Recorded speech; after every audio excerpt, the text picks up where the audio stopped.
Welcome to the Week in IndyCar on the Marshall Pruitt Podcast, presented by Cooper Tires. It is Friday morning, October 5th, and I have just changed my mind.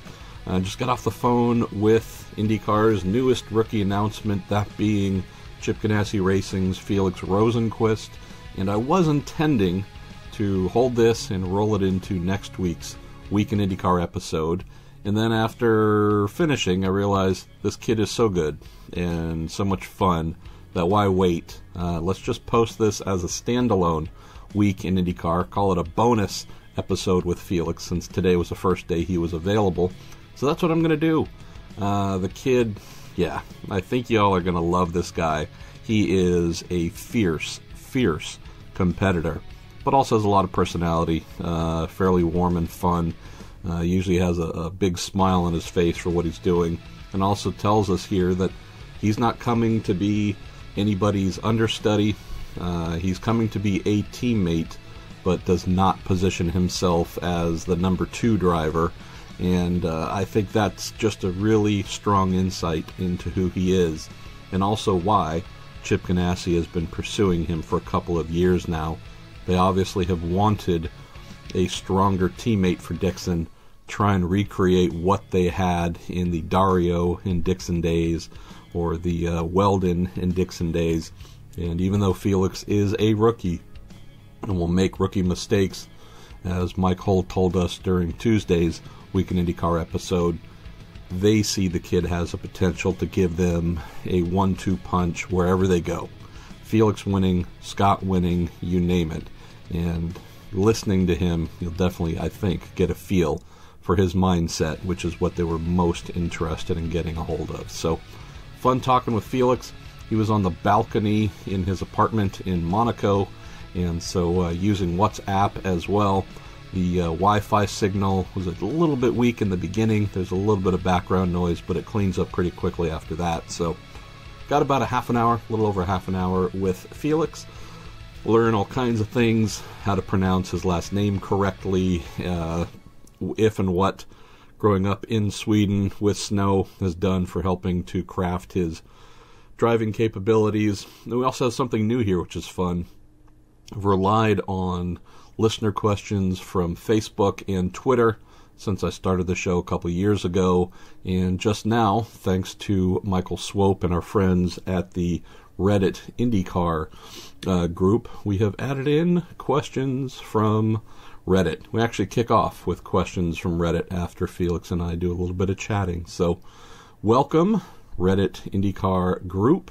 And so we now have 3 social media platforms filing in questions, and we're going to keep doing that. So, whether you are Twitter, Facebook, or Reddit user, thank you all for taking part here in sending in some great questions for us, and please keep doing so. Let's see, what else? You might have also read my racer colleague Chris Medland posted a story about Sauber Formula One driver Marcus Ericsson having a serious interest in IndyCar, and also being in talks with Carlin, and I think at least one other team, about coming over here full-time, which would bring us 2 Swedes along with Felix, which could be fun. And let's see, what else? Heard from a couple other drivers here since Tuesday's Week in IndyCar went up. And while they are not in IndyCar, they are actively speaking with 2 IndyCar teams about possibly being in IndyCar. Also had a story go up on Racer about the few seats that are left and how many people are going after them, that we know of at least. So, yeah, we got 2 things happening. We have most of the full-time seats already filled, and we also have a heck of a lot of people trying to complete that puzzle to get into the full-time seats, part-time seats, and whatnot. So if you're looking for a little bit of IndyCar to close out the week, head over to Racer and you'll find some fun stuff there.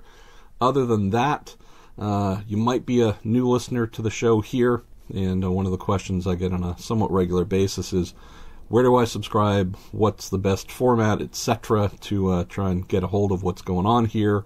And if you are an iTunes person, you can certainly subscribe there. After that, Podbean, which is our host for everything, they also are a place where you can subscribe. And after that, we are on Google Play, Spotify, etc., lots of places where you can pick up this little Marshall Pruitt podcast. I believe you can also, whether it's a Stitcher or so many of the other aggregators, you can do some fun stuff there. We have our Marshall Pruitt podcast Facebook page where a lot of people, most of the episode questions get sent in there, which you might consider joining, liking, or doing something with. And last little note, in and among everything else that is going on, I'm hoping in the next month, maybe 2 months, the new MarshallPruittPodcast.com site will be up and live. And what it is, you'll have everything we've ever done posted there, every episode dating back to number 1 with Mario Andretti. And then we're also going to filter things and create separate pages within the site. So if you just want your Week in IndyCar, get every episode we've ever done there. Week in Sports Cars, the in-car audio, ambient audio, the long-form features, the My Racing Life and Career episodes. So in the works, behind the scenes, and once we have that, there'll also be a separate page on subscribing and make it really easy. Any questions, you'll just be able to go to the MarshallPruittPodcast.com, get everything, and also figure out whatever you want in terms of listening to this little silliness every week. All right, let's get going with our man Felix Rosenqvist from a balcony in Monaco, and thanks again to our sponsor Cooper Tires for making this all possible.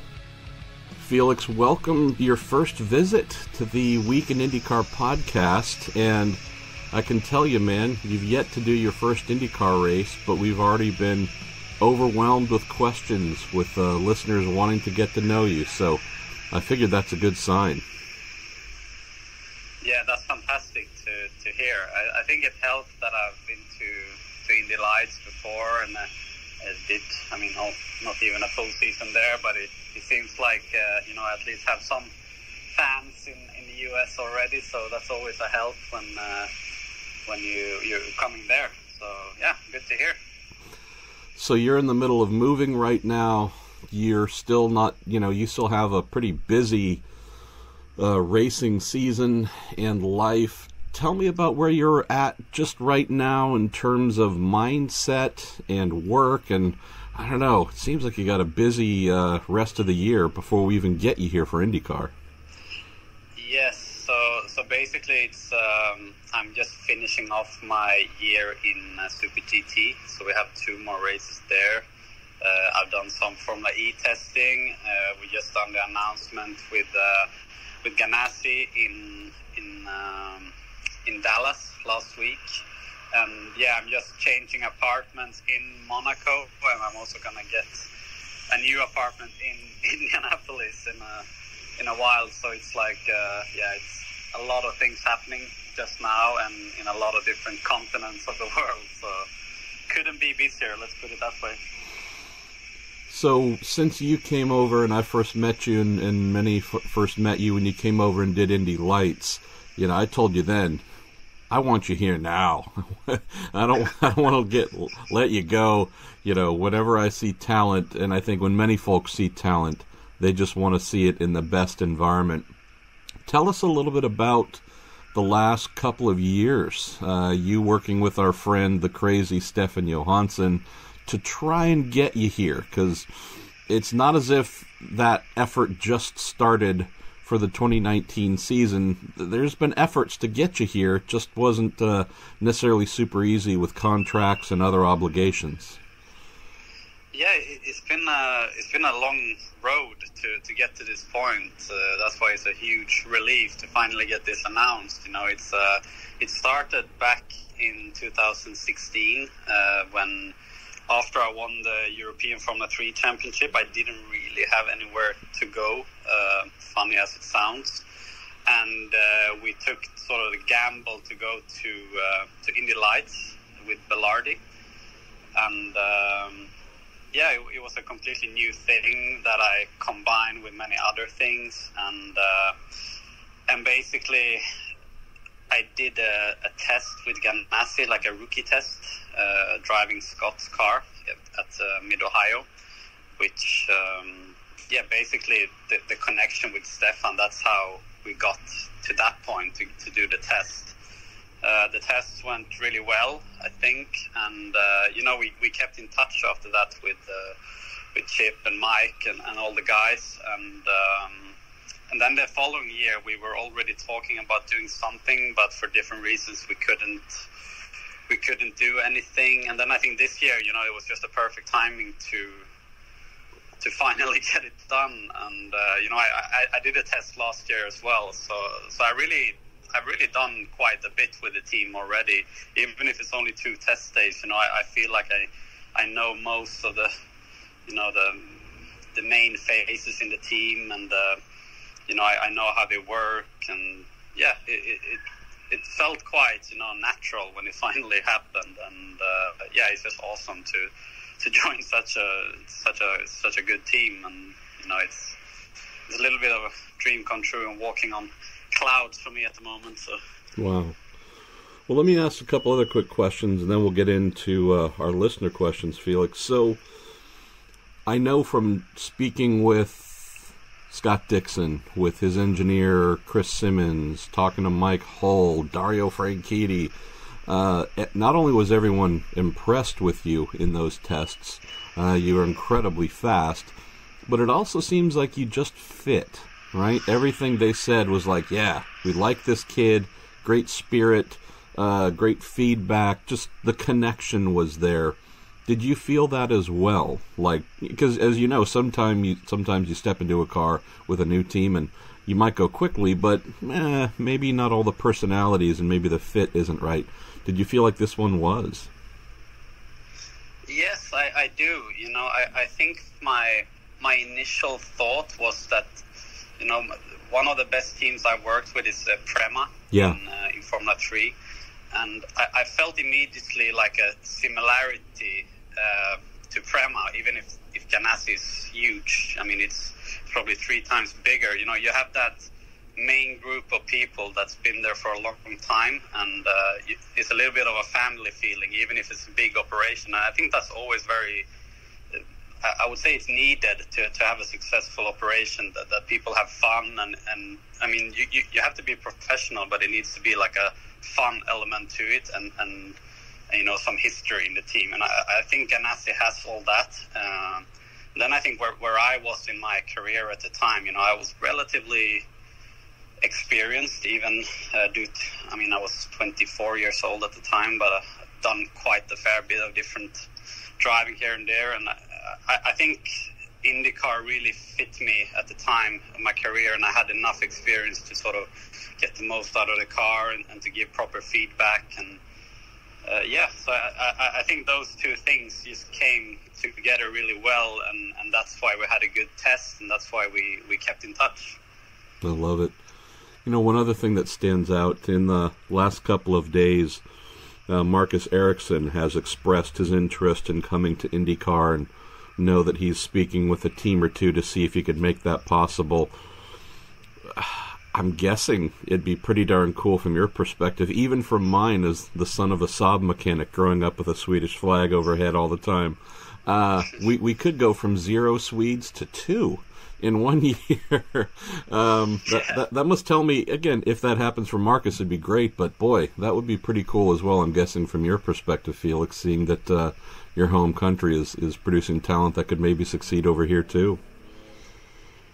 Yeah, I mean, I'm probably as big of a fan of Sweden as you can get as a country itself, and also from a racing point of view. So, if Marcus came along, unfortunately we lost him in Formula 1 now, but I think if he would go to IndyCar at the same time as I'm going there, it feels like, we healed that wound from losing him in F1. And I would say that, Kenny Brack has done a really, really good job at marketing IndyCar in Sweden, even if it was a long time ago now.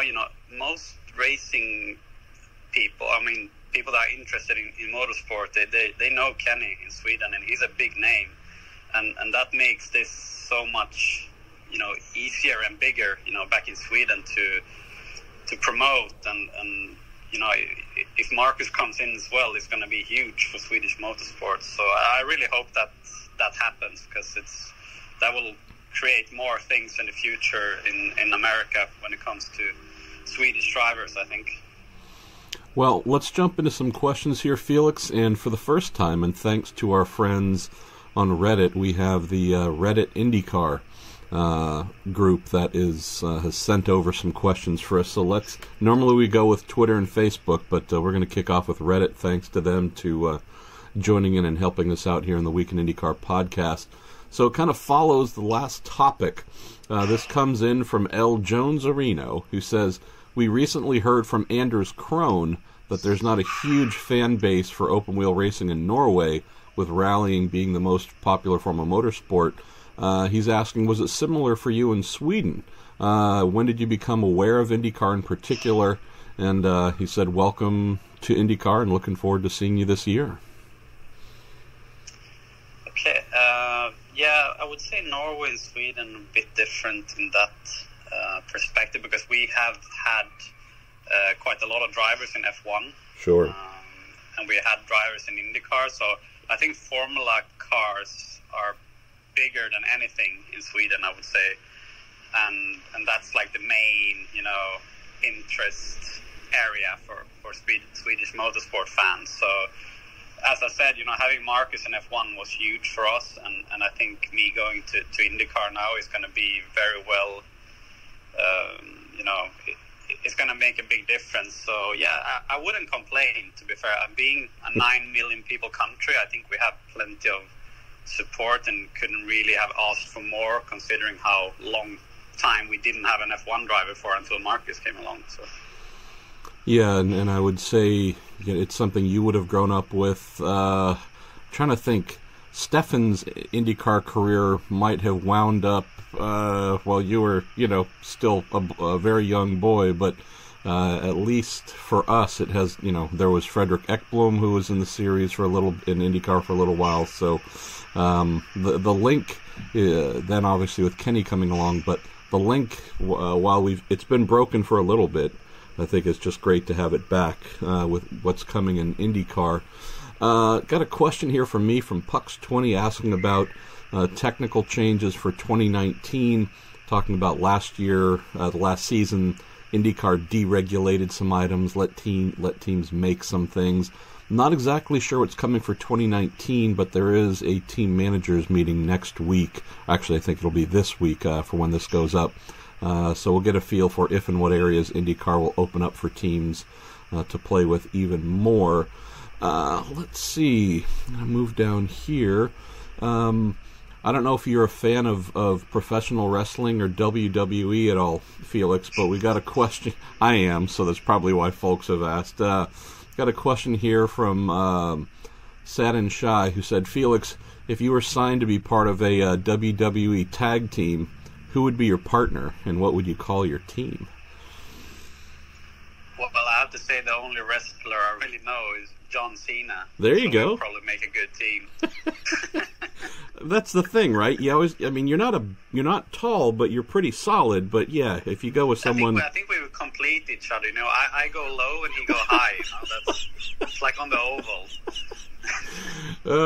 I'm telling you, people have no idea how much they're going to love you in IndyCar, man. This is great. Let's see. Here's a question that comes in from 4S GTE. Says, IndyCar and overseas races, are they too much of a risk right now? And should the series wait until it grows a bit more? Maybe adds a third engine manufacturer, or is going abroad a viable option in the near future? Just curious your general thoughts, Felix. I know IndyCar's been to Brazil this decade, but as a whole, it's been a good while since IndyCar was going to the UK, going here, going there throughout the world. Do you have any sense as to whether IndyCar might be welcomed in Europe or elsewhere if it decided to do that again, as someone who travels throughout the world competing in races? Yeah, I think from if you would ask me 3 years ago, I would probably say, everyone should stick to their own market, really, because the interest might be lower. But having been to, Japan, racing a lot, UK, as you mentioned, the interest is, the racing world, the community is so small that I think especially in countries where it's so popular, like Japan and England or UK. It should be. I mean, I think it would attract a lot of people to have a race, definitely. Then it's always difficult, coming to a different continent. It's hard to market a race, etc. Especially if you only do one race. But I think it would not be a completely bad idea to have maybe one round in Japan again. I think there will be full grandstands for sure. Yeah, that would be amazing. And the other point to the question there is IndyCar is holding some pretty interesting talks right now about getting a third manufacturer in, so that is actually moving along rather well. Here's a question from Bill Murray 43, and it assumes that in and among the 1,000,000 miles you've flown this year, Felix, that you've had a chance, but I was curious about which race from this year, IndyCar race from this year, did you enjoy watching the most, and why? I think I would say St. Pete, because the first race of the year is always the most fun, I think, and it was cool seeing Robert Wickens on pole. We were teammates in DTM, and we talk quite a lot between the races, even if we live far apart, and I really respect him, and it was just cool to see how well he did immediately in IndyCar, and unfortunately had that shunt in the last lap for the last restart there with Alex Rossi, but it was a really nice race, and I think it showed really how successful the new car was. One more question here, and that's asking about, I guess, the learning part and the coming on board part, Felix, with Ganassi. And the question is about years worth of data the team has gathered with the new Universal Aero kit and such. He's asking, curious, if you think you'll be able to really spend time before you get into the new season to look through the data, digest everything they've learned, and maybe whether that will help you succeed right away.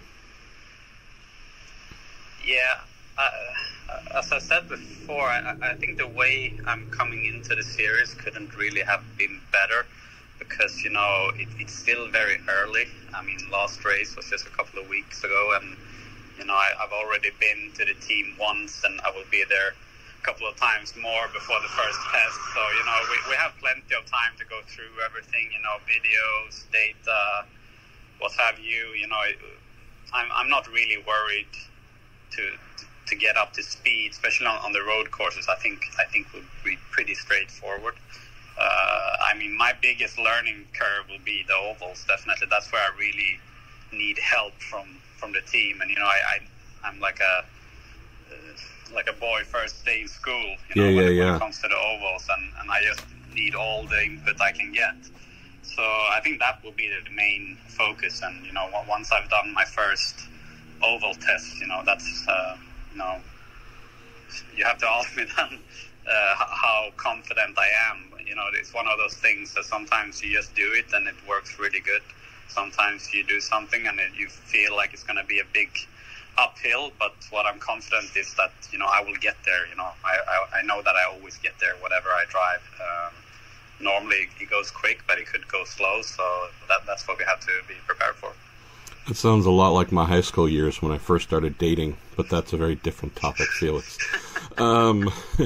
And I guess it is also worth pointing out that in your abbreviated Indy Light season, you did get a little bit of oval experience, but I know this might be an area where you lean on Dixie quite a bit, and obviously knowing how big of a role Dario plays in the team in terms of kind of coaching and mentor and such. As you said, you're coming into a pretty darn good situation, man, where whatever new things you're having to pick up, even if it's ovals, you got some smart people with a lot of Indy 500 rings on their fingers to draw from. Yeah, I mean, speaking of, Dario and Scott, Scott was such a huge deal in this whole thing. I think, honestly, I was more happy when Scott got confirmed than my own confirmation, because I just remember I woke up and saw that he he'd renewed for a multi-year deal, and then I just knew that okay, let's go for this, let's get this done, because this is exactly what I want to be next to Scott, and to have Dario there as well would be awesome, and I think that just completed the whole thing, and I will really, I'm not going to be, his little apprentice, but I'm gonna ask him as much as I can, and I think he's the kind of guy that will definitely, he won't be any bullshit with him. He would just, he would be helpful and do what he can to help me as well, I think, and I think he's also looking forward to, having me in the team and see if I can challenge him as well, because I think that's an ultimate situation if both drivers can sort of challenge each other each session and take ourselves to a new level. And so let's see how it goes. I'm sure it will be a big help to have them both there. Let me throw in a question here, Felix, before we jump over to Twitter and Facebook and then wind up here. Tell me about some of the other drivers you're going to face. An Alexander Rossi, for example, Will Power, Newgarden, Hunter Ray Hall, Hinch. We've got a lot of really strong, very proven people that you're going up against. Beyond your Ganassi team, how much are you looking forward to, I know it's only your rookie year, but how much are you looking forward to going up against some of these other big names too, and hopefully putting them in your rearview mirror as well?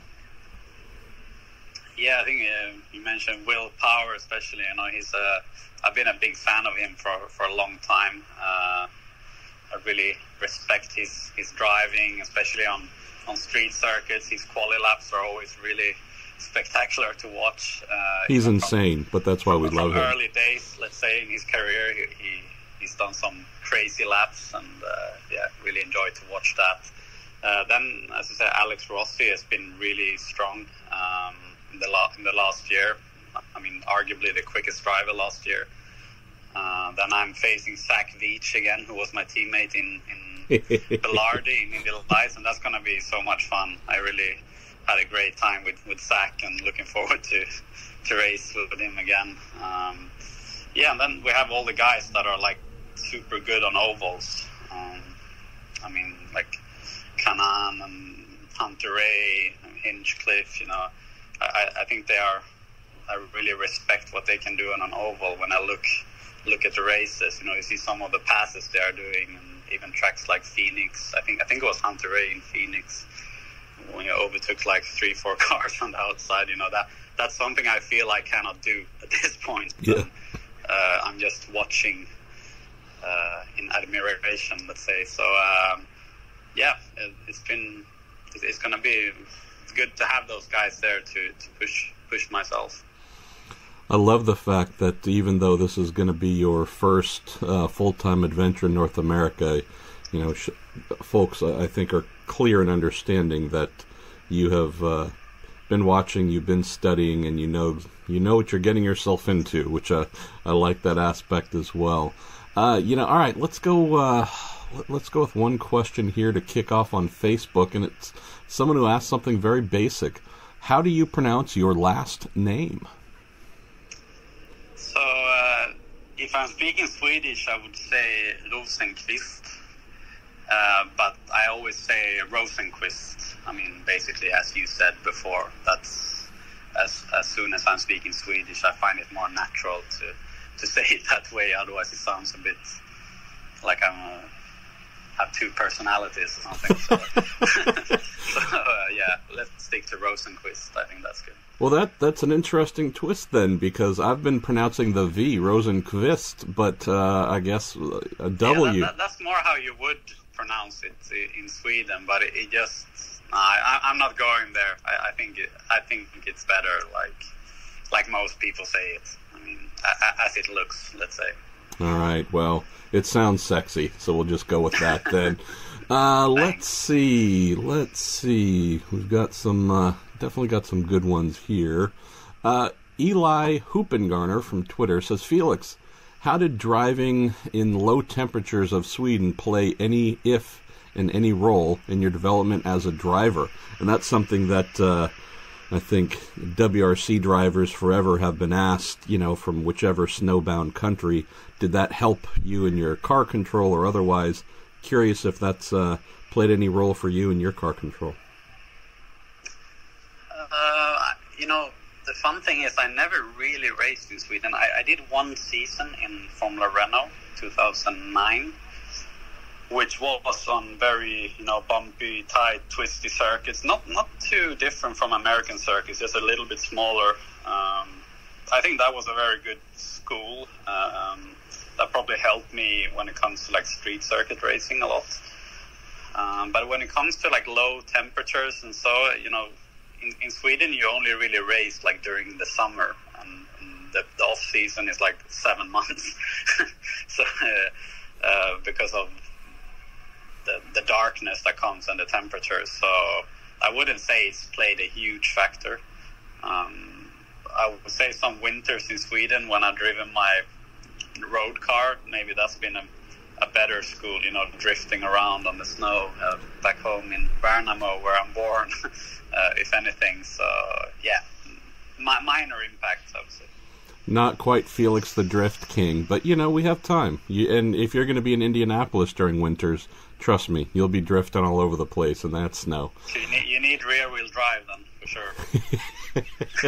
I'll get you connected to a good Subaru dealer so we can get you a nice STI with about 600 horsepower. Let's go to Travis Bender, who says, really looking forward to seeing you. Welcome to IndyCar. And which tracks are you looking forward to the most? And which ones do you think might be the most challenging? That's a fun question. I think Long Beach is the one I really look forward to discovering. That looks really cool. I mean, I'm a street circuit fan, and I want to do as many as I can, and that's really high on that list next to Monaco, I would say, which I haven't done the full Monaco, only half the one from Formula E. Then Toronto will be really cool to come back to, which I had 2 wins at in the lights, so good memories from there. Then Road America and Laguna Seca, I think. Maybe those are the 3 that I really look forward to try. The most challenging one, maybe Iowa looks like. Ooh. I mean, I've driven at Indy in the lights, and it's more like a normal track. I think the super speedways are more similar to normal circuits, and the short ovals are really technical. I mean, I drove at Phoenix, and now we don't have it anymore, but Iowa looks like a tricky one with a bump and quite low banking, etc. So yeah, that would be a tough one. I think you're gonna come away from your first laps at Texas saying, "Are you guys serious? Are you kidding me? You guys really? You actually do this here?"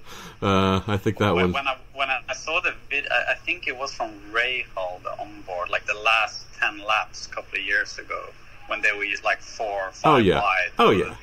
That's one of the most impressive racing videos I've ever seen. I mean, I think I watched it 100 times. Oh yeah, and you're probably still peeing yourself every time because it's oh my god. Yeah. Yeah, the sparks flying, and that was real to see. That one was fairly insane. Let's see. Gonna look through here through a few on Facebook, and then we will let you on to the rest of your day, my man. This one comes in from Victor Valet, who says, Felix, what are your goals in IndyCar for 2019? Well, that's a good one. I know your immediate thought was probably win the Indy 500, win the championship, destroy everybody. But, that would be impressive for a rookie. But do you have any goals where you'd say, okay, that's realistic? I mean, I would normally say the same every time I enter a championship. It's stupid to say, a number, let's say, finish top 5 or top 10 or whatever. I would say winning a race is my first goal. That's always something I target when I come to a new championship, winning a race, and something I've achieved in almost every championship I've been. So that's the first box to tick. And then my long-term ambition is to win the championship. I mean, I think those are the two real goals. Then whatever happens between, is that's something to worry about then. But yeah, that's what I'm aiming for.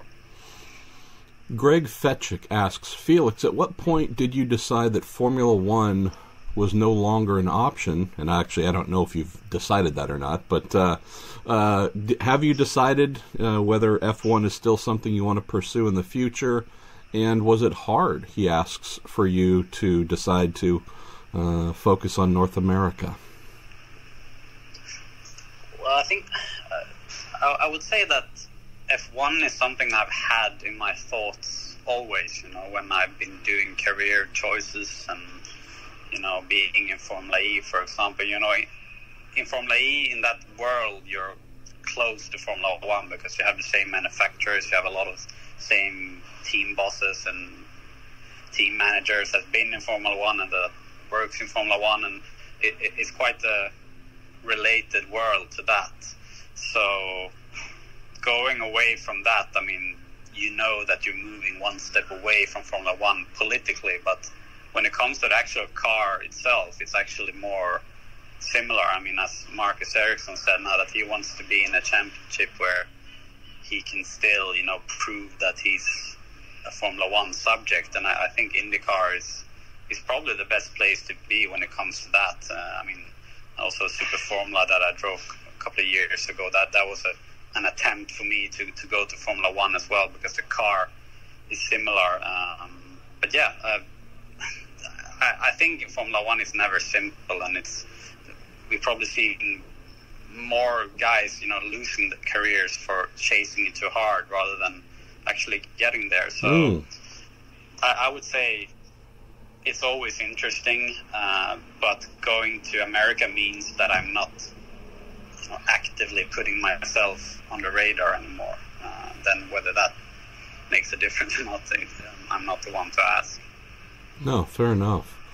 Let's see. Last couple here for you. Now, this is a fun one. This comes in from Robbie Bergeron.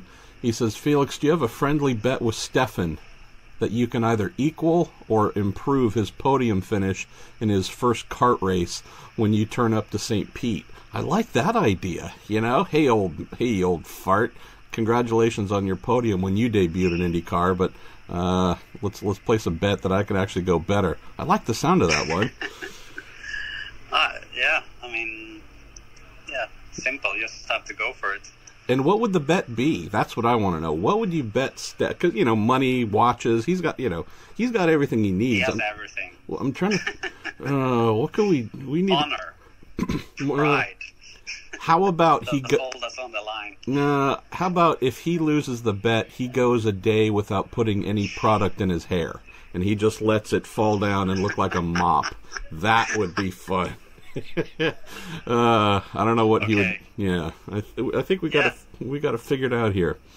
That sounds like a good deal. Well, we love Steph. We don't want him to walk around looking silly like I do most of the time. He'll be okay. All right. Yeah, he does have a pretty darn good life. Oh, that reminds me. I gotta talk to him about the art show that he had. So see, I'm actually remembering things here too. Let's see. Let's pick one or two more, and then we will bid farewell to the show here. This one comes in from Andrew C., which I never thought about this. He says, for Felix, how often do you get confused with Kevin Magnussen in the European racing scene? And I didn't think about that till now, but yeah, when you get the beard going, I guess some folks might get a little bit confused. Yeah, I think back in the beard days, now I don't really have much of a beard anymore, but I actually had people coming up to me and doing selfies, and they said thanks, Kevin.